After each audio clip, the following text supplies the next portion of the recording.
Hello everyone. Diwali आने वाली है और दिवाली का इंटेग्रल पार्ट है लक्ष्मी माँ का पूजन। आज मेरी कोशिश होगी कि लक्ष्मी माँ के कुछ ऐसे फैसेट्स आपके सामने लेके आऊं जो सबके लिए जानने बहुत ज़रूरी हैं पर अक्सर हमें नहीं पता होते। मोस्टली लक्ष्मी माँ को परसीव किया जाता है धन, वेल्थ की देवी, जो मनी, करेंसी और हमको गोल्ड कॉइन्स देती हैं। लक्ष्मी माँ डेफिनेटली वेल्थ की देवी हैं, पर वो सिर्फ वेल्थ की देवी नहीं है। Her role in our lives will become very clear if we start by understanding the etymology of Lakshmi Ma.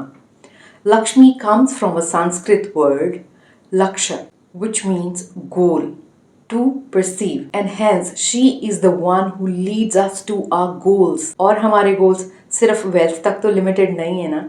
जैसे हम अपनी ऑर्गेनाइजेशन में फिस्कल ईयर के बिगनिंग में GNOs फिल करते हैं, राइट, गोल्स एंड ऑब्जेक्टिव्स, उसी तरह take Diwali as an opportunity when you clearly state your personal goals and objective in front of Lakshmi Ma and she'll help you in achieving those goals. Because जैसे अभी हमने उनके नाम के मतलब से समझा, she is the one who will lead you to your goals and objectives. अब थोड़ा समझते हैं कि लक्ष्मी माँ हमको कैसे हेल्प करेंगी हमारे गोल्स अचीव करने के लिए। लक्ष्मी माँ is abundance, she is prosperity, she is plenty, she is enough. तो जब हमारे हृदय में लक्ष्मी माँ का निवास होता है तो we don't want anything any more. Wanting का मतलब है not having enough, and Lakshmi माँ brings you to a wantless state. इससे अराइज करती है एक स्टेट जिसमें है कंटेंटमेंट, जिसमें है सैटिस्फैक्शन, जिसमें है तृप्ति, जिसमें है संतुष्टि। हमारे स्क्रिप्चर्स में बहुत क्लियरली रिकॉग्नाइज किया है उनकी इंपॉर्टेंस को equally for life and for liberation. आप कैसे अचीव करोगे मोक्षा अगर आपके पास रिसोर्सेज ही नहीं है? आप तो इसी स्ट्रेस में, इसी टेंशन में उलझे रहोगे और इसके चलते आपको लिबरेशन का कभी ध्यान ही नहीं आएगा, इसीलिए आप वो पाथ कभी परस्यू ही नहीं करोगे। सो लक्ष्मी माँ is material and spiritual wealth, इस लोक के लिए भी, परलोक के लिए भी। तो हमने ये समझा कि लक्ष्मी माँ का portfolio is not just limited to wealth. तो हमको वो बाकी सुख, संपन्नता, प्रोस्पेरिटी कैसे प्रदान करती हैं। लक्ष्मी माँ is a complete mother in her self, और ये समझने के लिए आपको उनका अष्ट लक्ष्मी स्वरूप समझना होगा। लक्ष्मी माँ के ये 8 स्वरूप हैं: आदि लक्ष्मी, धन लक्ष्मी, धान्य लक्ष्मी, गज लक्ष्मी, संतान लक्ष्मी, वीर लक्ष्मी, विजय लक्ष्मी और विद्या लक्ष्मी। माँ के इन 8 स्वरूपों का व्याख्यान मैं किसी और वीडियो में डिटेल में बताऊंगी। तो जब हम डिवाइन को निरंकार फॉर्म में ध्याते हैं तो उनका कोई स्वरूप नहीं होता, लेकिन जब हम अपने भगवान को एक देवी देवता या एक डेटी के फॉर्म में वर्शिप करते हैं तो उस वक्त उनको समझने के लिए, उस स्वरूप को, उनके पर्सोना को समझने के लिए हर एक चिन्ह, हर एक आइकनोग्राफी, हर एक सिंबल इंपॉर्टेंट है।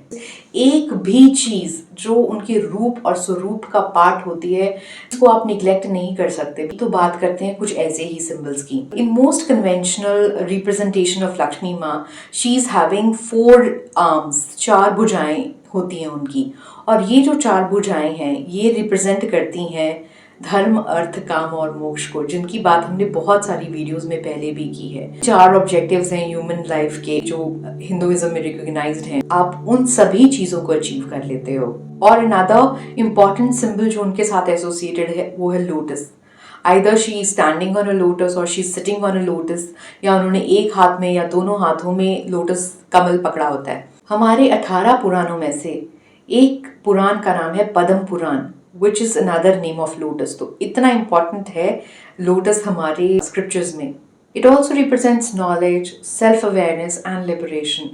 कमल को इसीलिए एसोसिएट करते हैं माँ से क्योंकि it represents purity and cleanliness। Lotus effort करके ब्लूम करता है and stands out in its full glory despite जैसी भी सराउंडिंग्स हो।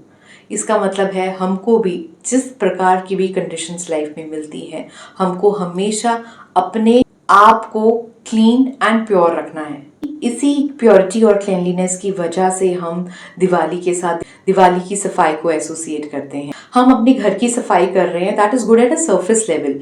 If we go into the esoteric meaning, उसका डीपर मीनिंग कि हमको अपनी स्पिरिचुअल क्लेंजिंग करना भी जरूरी है। तो जैसे हम दिवाली पे ईयर ऑन ईयर अपने घर की सफाई करते हैं, वी शुड ऑल्सो इंश्योर कि हम अपने राग, द्वेष और जो भी हम बैगेज कैरी कर रहे हैं उसको भी शेड करें। अब लोटस का एसोटेरिक या उसका डीपर मीनिंग समझते हैं। Lotus also represents opening up of higher dimensions. हम सबको पता है कि our body has 7 chakras and the Kundalini energy travels from the base chakra to the topmost chakra, which is from the Mooladhara chakra to the Sahasrara chakra. अब ये जो 7 चक्रास हैं, 7 चक्रास की जो विजुअलाइजेशन है, that is in the form of lotus. एक lotus है जिसके डिफरेंट नंबर ऑफ पेटल्स हो सकते हैं, जैसे मूलाधार चक्र which is the base chakra, जैसे नाम से पता चलता है ना, मूल, root, which represents the earth element, is in the form of a lotus which has 4 petals. Then comes Swadhisthana, sacral chakra, which is a 6-petaled lotus. Manipur chakra, solar plexus, is a 10-petaled lotus. Anahata, heart chakra, is a 12-petaled lotus. Then comes Vishuddhi, the throat chakra, is a 16-petaled lotus. Agnya chakra, the third eye chakra, is a 2-petaled lotus. Ida Pingla. And finally, the 7th chakra, Sahasrara chakra, which is, as the name suggests, Sahas means 1000. Sahasrara chakra means 1000-petaled lotus, which is the highest level of consciousness. I hope now you understand how lotus as a symbol means opening up of higher dimensions. इसी तरह जल्दी ही माँ के और भी symbols पे बात करेंगे। होप ये सब समझने के बाद आप लक्ष्मी माँ को एक डिफरेंट लेंस और डिफरेंट पर्सपेक्टिव से देखेंगे। होप आपको आज की बातें इंटरेस्टिंग और इन्फॉर्मेटिव लगी होंगी। And please do share with someone जिस पे आप चाहते हो कि लक्ष्मी माँ की कृपा हमेशा बनी रहे। I am Monica Sharma and happy Diwali to all of you. May माँ Lakshmi bless us with abundance and help us in reaching our goals. जय माँ लक्ष्मी।